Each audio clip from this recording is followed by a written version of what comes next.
ಶ್ರೀ ಮಾರುತೇಶ್ವರ ನಿನ್ನ ಮಹಿಮೆ ಅಪಾರ ತಂದೆ ಅಂದು ಸೀತಾ ಮಾತೆಗಾಗಿ ಸಾಗರವನ್ನು ಜಿಗಿದು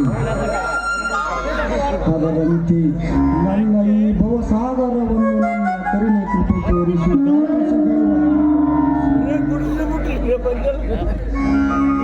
ಕತ್ತಲ ತುಂಬಿದ ನನ್ನ ಮನೆಯನ್ನು ನೀನೇ ಬೆಳಗಿಸು ದೇವ ಇಂದು ನನ್ನ ತಮ್ಮ ಭರತ್ ಇಂಟರ್ವ್ಯೂಗೆ ಹೋಗಿದ್ದಾನೆ ಅವನನ್ನು ನೀನೇ ಕಾಪಾಡು ತಂದೆ ನೀನೇ ಕಾಪಾಡು.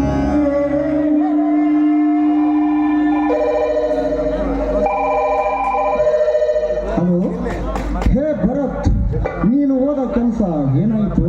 ಹೌದಾ, ತುಂಬಾ ಸಂತೋಷ. ಈಗಲೇ ನಿನ್ನ ಅತ್ತಿಗೆಗೆ ಹೇಳುತ್ತೇನೆ.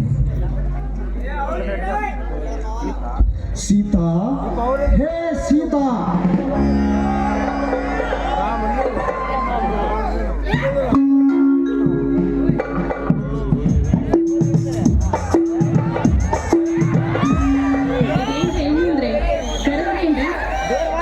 ಅದನ್ನೇ ಹೇಳಲು ಕರೆದೆ ಸೀತಾ. ನಮ್ಮ ಭರತನಿಗೆ ಸರ್ಕಾರಿ ನೌಕರಿ ಸಿಕ್ಕಿದೆ, ಅದು ಪೊಲೀಸ್ ನೌಕರಿ. ಇದೇನ್ರಿ ಎಷ್ಟೊಂದು ಸಂತೋಷದ ಸುದ್ದಿಯನ್ನು ಹೇಳಿದ್ರಿ. ನೋಡಿದ್ರೇನ್ರಿ, ಆ ದೇವರು ಕಷ್ಟ ಕೊಡ್ತಾನೆ ಅಂತ ಕೊರಗ್ತಾ ಇದ್ರಿ, ಆ ದೇವರು ತಕ್ಕ ಪ್ರತಿಫಲವನ್ನೇ ಕೊಟ್ಟ. ನಿಜ ಸೀತಾ, ದೇವರು ಮೊದಲು ಕಷ್ಟವನ್ನು ಕೊಟ್ಟ, ಇಂದು ಹೊಸ ಬರೀ ನಿಜ ಸೀತಾ, ಬರೀ ನೋವನ್ನು ಕೊಟ್ಟ. ಇಂದು ಭಗವಂತ ಹೊಸ ಸುದ್ದಿನೇ ನೀಡಿದ. ಇನ್ನು ನಮ್ಮ ಬಾಳು ಬೆಳಕು ಕಾಣುವುದರಲ್ಲಿ ಯಾವ ಸಂದೇಹವಿಲ್ಲ. ಹೌದ್ರಿ, ನಿನ್ನ ಬೆಳಗಾದ್ರೆ ಸಾಕು. ನ್ಯಾಯ, ನೀತಿ, ಸತ್ಯ, ಧರ್ಮ ಅಂತ ಹೋರಾಡ್ತಿದ್ರಿ. ಎಲ್ಲರಿಗೂ ಸಂತೋಷವಾಗಿರ್ಲಿ ಅಂತ ದೇವರ ಹತ್ರ ಕೇಳ್ಕೊಳ್ತಾ ಇದ್ರಿ. ನೋಡಿದ್ರೇನ್ರಿ, ಆ ದೇವರು ನಮ್ಗೆ ಎಂತ ಸಂತೋಷದ ಸುದ್ದಿಯನ್ನು ಕೊಟ್ಟಿದ್ದಾನೆ. ನಡೆಯಿರಿ, ಆದಷ್ಟು ಬೇಗನೆ ಹೋಗಿ ಆ ಮಾರುತೇಶ್ವರಲ್ಲಿ ಹರಕೆ ತೀರಿಸೋಣ. ಸ್ವಲ್ಪ ತಡಿ, ಭರತನ ಬರಲಿ, ಲಕ್ಷ್ಮಣನ ಬರಲಿ, ಎಲ್ಲರೂ ಸೇರಿ ಹೋಗಿ ಬರೋಣ. ನಾನು ಕಷ್ಟಪಟ್ಟು ಓದಿಸಿದಕ್ಕೂ ನನ್ನ ತಮ್ಮ ಉತ್ತಮ ಹೆಸರನ್ನೇ ತಂದ. ಇಡೀ ಊರಿಗೆ ಮೊದಲಿಗನಾಗಿ ನೌಕರಿ ಪಡೆದ ವಿದ್ಯಾವಂತ ಎಂದು ಊರಿಗೆ ಊರೇ ಕೊಂಡಾಡುತ್ತದೆ. ಸೀತಾ, ನಾನು ಈಗಲೇ ಹೋಗಿ ಅಂಗಡಿಗೆ ಹೋಗಿ ಶೀತ ತರುತ್ತೇನೆ. ನೀನು ಮನೆಯಲ್ಲಿ ಎಲ್ಲ ಸಿದ್ಧತೆ ಮಾಡು.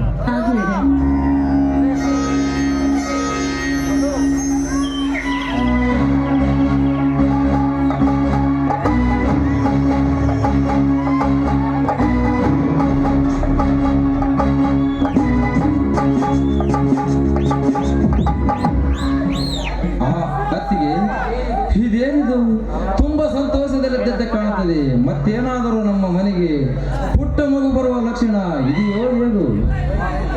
ಬಾಮ ಇದನ್ನ ಹಾಗೆ ನಿಲ್ಲವಪ್ಪ. ನೋಡು, ನಿನ್ನ ತಮ್ಮನಿಗೆ ನೌಕರಿ ಸಿಕ್ಕಿದೆ. ನೋಡಿದೆಯಾ, ಆ ದೇವರು ಎಂತ ಸಂತೋಷ ಸುದ್ದಿಯನ್ನು ಕೊಟ್ಟಿದ್ದಾನೆ. ಈ ಸಂದರ್ಭದಲ್ಲಿ ಅತ್ತೆ ಮಾವ ಇದ್ರೆ ಅದೆಷ್ಟು ಸಂತೋಷ ಪಡ್ತಿದ್ರು ಗೊತ್ತಾ? ಈ ಮಾತು ನಿಜವೇ ಹತ್ತಿಗೆ? ಅಂತೂ ನನ್ನ ತಮ್ಮನ ಪರಿಶ್ರಮಕ್ಕೆ ಫಲ ಸಿಕ್ಕಂತಾಯಿತು. ಅಣ್ಣ ಮತ್ತು ನೀನು ಅದೆಷ್ಟು ಕನಸು ಕಂಡಿದ್ದೀರೋ ದೇವರಿಗೆ ಗೊತ್ತು. ನನ್ನ ತಮ್ಮ ಭರತ್ ನಾವೆಲ್ಲ ಆನಂದ ಪಡುವಂತೆ ಮಾಡಿದ. ಹೌದಪ್ಪ ಲಕ್ಷ್ಮಣ, ನೀವಿಬ್ರು ಅಣ್ಣ ತಮ್ಮಂದಿರು ಮಳೆ, ಚಳಿ, ಬಿಸಿಲು, ಗಾಳಿ ಎನ್ನದೆ ಕಷ್ಟಪಟ್ಟು ಹೊಲದಲ್ಲಿ ದುಡಿದ್ರಿ. ಅವನಿಗೆ ಬೇಕು ಬೇಡ ಅದನ್ನೆಲ್ಲ ತೀರಿಸಿದ್ರಿ. ಅಂದಾಗ ಆ ದೇವರು ತಕ್ಕ ವರವನ್ನು ಕೊಟ್ಟಿದ್ದಾನೆ. ಆ ಹೊತ್ತಿಗೆ ನನ್ನ ಅಣ್ಣ ಎಲ್ಲಿ? ಅವರಿಗೆ ಅದೆಷ್ಟು ಖುಷಿಯಾಗಿದೆಯೋ ಏನು? ಬೆನ್ನ ಹಿಂದೆ ಹುಟ್ಟಿ ಕಣ್ಣ ಮುಂದೆ ಬೆಳೆದ ತಮ್ಮಂದಿರ ಸಾಧನೆಯನ್ನು ಕಂಡಾಗ ಯಾವ ಅಣ್ಣಂದಿರಿಗಾದರೂ ಹೆಮ್ಮೆ ಅನಿಸಲೇಬೇಕು. ನಾನು ಈಗಲೇ ಹೋಗಿ ಊರ ಜನರಿಗೆ ಶುಭ ಸುದ್ದಿಯನ್ನು ತಿಳಿಸಿ ಸಿಹಿ ಮುಟ್ಟಿಸಿ ಬರುತ್ತೇನೆ. ಅತ್ತಿಗೆ, ಸಿಹಿ ಮುಟ್ಟಿಸಿ ಬರುತ್ತೇನೆ. ನಿಂತ್ಕೊ ಮೈದನ. ನೋಡು, ಭರತನು ಬರ್ಲಿ, ಅಣ್ಣನು ಬರ್ಲಿ, ಎಲ್ಲರೂ ಒಟ್ಟಿಗೆ ಸೇರಿ ಎಲ್ಲರಿಗೂ ಸಿಹಿ ಹಂಚೋಣ. ಅನಾಥಾಶ್ರಮಕ್ಕೆ ಹೋಗಿ ಬರೋಣ.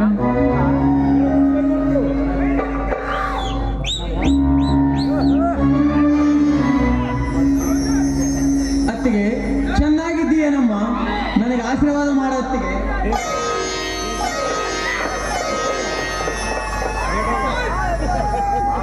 ಬಾರಪ್ಪ ವೇದನ ಕಂದ, ಚೆನ್ನಾಗಿದ್ದೇನೆ. ಎಷ್ಟೊಂದು ಸಂತೋಷತೆಯನ್ನು ಕೊಟ್ಟಿದ್ದೀಯ ಗೊತ್ತಾ? ಆ ನಿನ್ನ ಹೆತ್ತವರು ಅದೆಷ್ಟೇ ಜನ್ಮದ ಪುಣ್ಯ ಮಾಡಿ ಸಹೋದರ, ಕತ್ತಲ ತುಂಬಿದ ಈ ಮನೆಗೆ ನೀನೇ ಬೆಳಕು ತಂದೆ. ನಮ್ಮೆಲ್ಲರ ಕನಸಿನಂತೆ ನೀನು ನೌಕರಿ ಪಡೆದು ಬಂದೆ. ನೀನೇ ಅದೃಷ್ಟವಂತ ಕಣು. ನೀನು ಇತರರಿಗೆ ಮಾದರಿಯಾದೆ. ಅಯ್ಯೋ, ನನಗಾಗುವ ಖುಷಿಗೆ ಹೊಳೆತಿದೆಯೇ?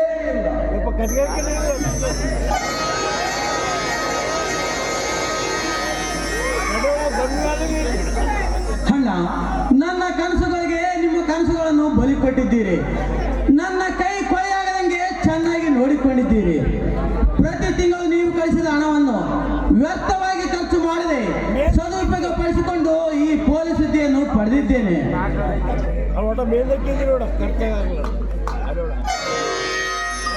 ಶಬ್ಬಾಸ್ ಭರತ್, ಶಬ್ಬಾಸ್. ನಿನ್ನಂತ ತಮ್ಮನನ್ನ ಪಡೆದ ನನ್ನ ಬಾಳು ಧನ್ಯ. ಕಟ್ಟಿಕೊಟ್ಟ ಬುದ್ಧಿ, ಹೇಳಿಕೊಟ್ಟ ಮಾತು ಬಹಳ ದಿನ ಇರುವುದಿಲ್ಲ. ಸ್ವಂತ ತಿಳುವಳಿಕೆ ನಮ್ಮನ್ನು ಬೆಳೆಸುತ್ತದೆ. ಓದಿನಲ್ಲಿ ಶ್ರದ್ಧೆ, ತಾಳ್ಮೆ ಇದ್ದರೆ ಪ್ರಯತ್ನ ಯಶಸ್ಸು ಖಂಡಿತ ಸಿಗುತ್ತದೆ. ಅಣ್ಣ, ನನ್ನನ್ನು ಆಶೀರ್ವದಿಸೋಣ. ಭರತ, ನಿನಗೆ ಬೇಕಾಗಿರುವುದು ನನ್ನ ಆಶೀರ್ವಾದ ಅಲ್ಲ, ನಿನ್ನ ಅತ್ತಿಗೆ ಆಶೀರ್ವಾದ. ಅವಳು ಅದೆಷ್ಟು ರಥ ಪೂಜೆ ಮಾಡಿದ್ದಳೋ ಏನು. ಮೈದುನರೆ ಮಕ್ಕಳೆಂದು ಸಡಿಯಿರುವ ಆ ಮಾತಾಯಿಗೆ ಎಷ್ಟು ಕೃತಜ್ಞತೆ ಹೇಳಿದರೂ ಕಡಿಮೆ. ಸೀತಾ, ನೀನು ನಿಜವಾಗಿಯೂ ಅಪ್ಪಟ ಅಪರಂಜಿ. ಈ ರೈತ ಮೆಚ್ಚಿದ ನಡೆದಿ. ಇದರಲ್ಲಿ ನನ್ನ ಪಾತ್ರ ಏನೂ ಇಲ್ಲ. ಈ ಮನೆ ಒಂದು ಸುಂದರವಾದ ದೇವರ ಅರಮನೆ ಅಂತದ್ದೆ. ಅದರಲ್ಲಿ ನಾನು ಕೇವಲ ಅರ್ಚಕೆ ಮಾತ್ರ. ನೋಡಿ, ಶ್ರೀರಾಮನಂತ ಪತಿ ದೇವರು, ರಾಮ ಲಕ್ಷ್ಮಣರಂತ ಮೈದನರು, ನಿಮ್ಮೆಲ್ಲರನ್ನು ಪಡೆದ ನಾನು ಜನ್ಮದ ಪುಣ್ಯ ಮಾಡಿದ್ದೇನೋ ನಾಕಾನೇರೆ. ಅಣ್ಣ, ಹತ್ತಿಗೆ ಬರೇ ಮಾತನಾಡುತ್ತಾ ನಿಲ್ಲುವಿರೋ ಅಥವಾ ನನಗೆ ಸಿಹಿ ನೀಡುವಿರೋ? ನನಗಂತೂ ಈ ಸುದ್ದಿ ಕೇಳಿ ಕುಣಿದಾಡುವಷ್ಟು ಸಂತೋಷ ಆಗುತ್ತಿದೆ. ತಮ್ಮ ಭರತ್, ನೀನು ಪ್ರಯಾಣ ಮಾಡಿ ದಣಿದು ಬಂದಿದ್ದೀಯ. ತಮ್ಮ ಲಕ್ಷ್ಮಣ, ನೀನು ಗ್ಯಾರೇಜ್ನಲ್ಲಿ ಕೆಲಸ ಮಾಡಿ ಸುಸ್ತಾಗಿ ಬಂದಿದ್ದೀಯ. ಇಬ್ಬರು ಸ್ನಾನ ಮಾಡಿ ಎಲ್ಲರೂ ಸೇರಿ ಹೋಗಿ ಬರೋಣ ನಮ್ಮ ಮ್ಯಾದಳ ಮಾರುತೇಶ್ವರನಿಗೆ. ಹಾಗಾಗಿ ಅಣ್ಣ, ಎಲ್ಲರೂ ಸೇರಿ ಹೋಗಿ ಬರೋಣ. ಶ್ರೀ ಮಾರುತೇಶ್ವರನ ಕೃಪೆ ಈ ಮನೆಗೆ ಸದಾ ಇದೆ. ಹಾಗೆ ನನ್ನ ಅತ್ತಿಗೆಗೆ ಒಂದು ಕೂಸನ್ನಾದರೂ ಕರುಣಿಸಿ ಎಂದು ಬೇಡಿಕೊಳ್ಳೋಣ. ಮೈದ್ರ, ಆ ಭಾಗ್ಯ ನನ್ನ ಹಣೆಯಲ್ಲಿ ಬರಲಿಲ್ಲ ಅಂತ ಅನಿಸುತ್ತದೆ. ಯಾರೇನು ಮಾಡುವುದು? ನೋಡು, ಚಿಕ್ಕಂದಿನಿಂದ ಅನಾಥಳಾಗಿ ಬೆಳೆದೆ. ಎಲ್ಲ ಹುಟ್ಟಿ ಬೆಳೆದ ನನ್ನನ್ನು ಈ ಮನೆಗೆ ಕೈ ಹಿಡಿದು ಕರೆತಂದರು ನಿಮ್ಮನ್ನೆಂದರು. ಆದ್ರೆ ಏನ್ ಮಾಡೋದು? ನನ್ನ ಯಾವ ಕನಸು ಕೂಡ ನನಸಾಗುತ್ತಿಲ್ಲ. ಆ ದೇವರಿಗೂ ಕೂಡ ನನ್ನ ಮೇಲೆ ಅದೆಷ್ಟು ಕೋಪ ಬಂದಿದೆಯೋ ಗೊತ್ತು. ನಾನು ಯಾವ ಜನ್ಮದಲ್ಲಿ ಪಾಪದ ಕೆಲಸ ಮಾಡಿದ್ದೇನೋ ಆ ದೇವರಿಗೆ ಗೊತ್ತು. ಈಗಿನ ಕಾಲದಲ್ಲಿ ಬೊಜ್ಜೆಯಾಗಿ ಕಷ್ಟವನ್ನು ಅನುಭವಿಸ್ತಾ ಇದ್ದೇನೆ. ಬೇಡ, ಯಾವ ಹೆಣ್ಣಿಗೂ ಇಂಥ ಕಷ್ಟ ಬರಬಾರದು. ಬರಬಾರದು. ಅಳಬೇಡ ಹತ್ತಿಗೆ, ನಿನ್ನಂತ ಕರುಣಗಳಿಗೆ ಆ ದೇವರು ಖಂಡಿತ ಫಲ ನೀಡುತ್ತಾನೆ. ಬರಿದಾದ ಈ ಮನೆಗೆ ಬಂಗಾರದಂತ ಪುತ್ರನನ್ನು ಕರುಣಿಸುತ್ತಾರೆ. ಹತ್ತಿಗೆ ಆ ದಾರಿಯನ್ನು ಕಾದು ಕಾದು ಈ ಜೀವನವೇ ಸಾಕಾಗಿ ಹೋಗಿದೆ. ಮೈದನ, ಸಾಕಾಗಿ ಹೋಗಿದೆ.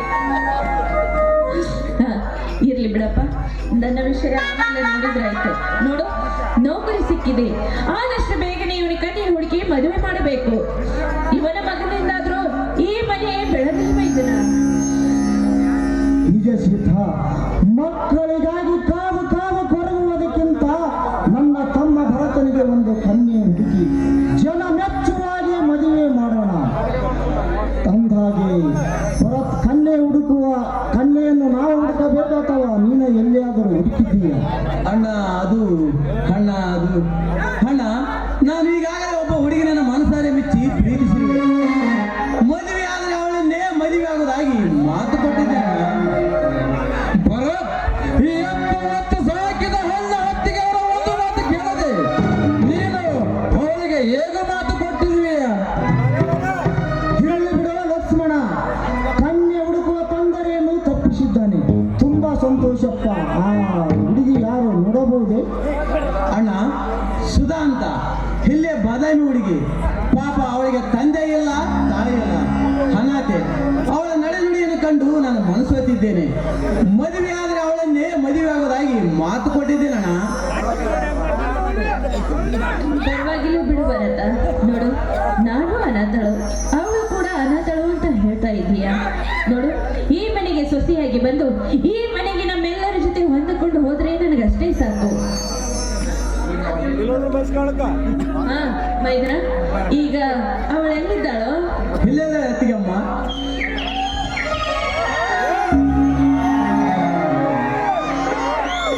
ಇಲ್ಲೇ ಇದ್ದಾಳಕ್ಕ. ಏ ಶಶಿ, ನೀನೇನು ಇಲ್ಲಿ? ನಿನ್ನ ಮನೆಗೆ ಬರಬೇಕೆಂದಿದ್ದೆ, ನೀನೇ ಬಂದು ಆಶ್ಚರ್ಯ ನೀಡಿದೆ. ಅಣ್ಣ, ಇವನು ನನ್ನ ಗೆಳೆಯ ಶಶಿ. ನಾವಿಬ್ಬರು ಬೆಂಗಳೂರಿನಲ್ಲಿ ಒಟ್ಟಿಗೆ ಒಂದೇ ಕಾಲೇಜಿನಲ್ಲಿ ಓದಿದ್ದೇವೆ. ಅವನು ಶ್ರೀಮಂತ, ನಾವು ಬಡವರು ಅಷ್ಟೇ ಅಣ್ಣ. ಹೇ ಭಾರತ್, ನೀವು ಬಡವರಾದರೆ ಹೃದಯದಲ್ಲಿ ಮಾತ್ರ ಶ್ರೀಮಂತ. ಸ್ನೇಹ ಜೀವಗಳು. ಹಣ ಇದ್ದರೆ ಮಾತ್ರಕ್ಕೆ ಶ್ರೀಮಂತಲ್ಲ. ಸ್ನೇಹ ಪ್ರೀತಿ ಕೊಂಡುಕೊಳ್ಳದಲ್ಲ. ನಿನ್ನಂತ ಅಣ್ಣ ಅತ್ತಿಗೆ ನನಗೆ ಸಿಗಲಿಲ್ಲ. ನಾನು ತುಂಬಾ ಪಾಪಿಸ್ತ ಕಣೋ, ತುಂಬಾ ಪಾಪಿಸ್ತ. ಶಶಿ, ನೀನು ಕೂಡ ನನ್ನ ತಮ್ಮ ಇದ್ದಂತೆ. ನೀನು ಈ ಮನೆಯಲ್ಲಿ ಒಬ್ಬ ಸದಸ್ಯ. ನೀನು ಬೇಕಾದಾಗ ಬರಬಹುದು. ನಿನಗೆ ಸದಾ ಸ್ವಾಗತ. ಅವನು ನನ್ನ ವಜ್ರಕಾಂತ, ನನ್ನ ನಡವಳಿಕೆಗೆ, ಅವನ ಆಂತರಕ್ಕೆ ದುರಾಂತರಕ್ಕೆ ಮನೆಯನ್ನೊಂದು ಮನೆ ಬಿಟ್ಟು ಬಂದಿರುವನು. ನಿಮ್ಮ ಹಾಲಿನಂತೆ ಮನೆತನಕ್ಕೆ ಹಾಲು ನೀಡುವ ಆ ದಾಳಿನಿ ಸರ್ಪ ನನ್ನ.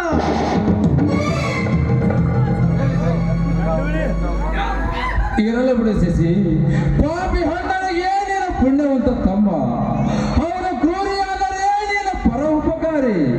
ಅವನು ಕಂಸನಾದರೆ ನೀನು ಶ್ರೀಕೃಷ್ಣ ಪರಮಾತ್ಮ. ಶಶಿ, ಶ್ರೀಕೃಷ್ಣ ಪರಮಾತ್ಮ. ನೋಡಪ್ಪ, ನೀನು ಕೂಡ ಇಂದಿನಿಂದ ನನ್ನ ಮೈದನ ಇದ್ದ ಹಾಗೆ ಶಶಿ. ನೋಡು, ಇವರಿಬ್ಬರ ಜೊತೆ ನೀನು ಹೊಂದಿಕೊಂಡು ಹೋಗು. ಏನಮ್ಮ ಸುಧಾ, ನನ್ನ ಮೈದನ ಬರುತ್ತಂದ್ರೆ ನಿನಗೆ ಎಷ್ಟೊಂದು ಇಷ್ಟ. ಅವರ ವಿಧವಂತಿಕೆ, ನಿಷ್ಕಲ್ಮಶವಾದ ಪ್ರೀತಿಯನ್ನು ಕಂಡು ನಾನು ಅವರಿಗೆ ಮನಸಾರೆ ಸೋತೋಗಿದ್ದೇನೆ. ಅವರಿಲ್ಲದೆ ನಾನು ಬಾಳೋದಕ್ಕೆ ಆಗುದಿಲ್ಲ ಅಂತ ಭಾವಿಸಿದ್ದೇನೆ. ದಯಮಾಡಿ ನಮ್ಮನ್ನು ದೂರ ಮಾಡದೆ ನಮ್ಮಿಬ್ಬರನ್ನು ಒಂದು ಮಾಡಿ ಅಕ್ಕ. ನೋಡಿದ್ರೇನ್ರಿ ಎಷ್ಟೊಂದು ಇಬ್ರು ಪ್ರೀತಿ ಮಾಡ್ತಾ ಇದ್ದಾರೆ ಅಂತ.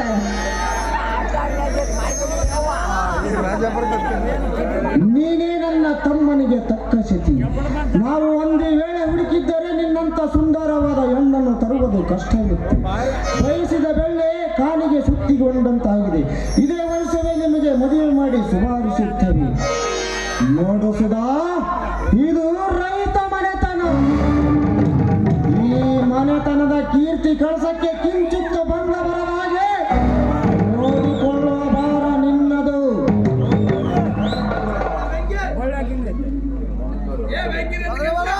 ಧನ್ಯವಾದಗಳು ಮಾವ. ಯಾರು ಇಲ್ಲದ ನನಗೆ ಎಲ್ಲವೂ ನೀವಾಗಿ ನನ್ನ ಬಾಳಿನ ಭಾಗ್ಯ ತೆರೆದಂತೆ ಮಾಡಿದ್ದೀರಾ. ನಿಮ್ಮ ಉಪಕಾರವನ್ನು ನಾನು ಯಾವತ್ತೂ ಮರೆಯೋದಿಲ್ಲ.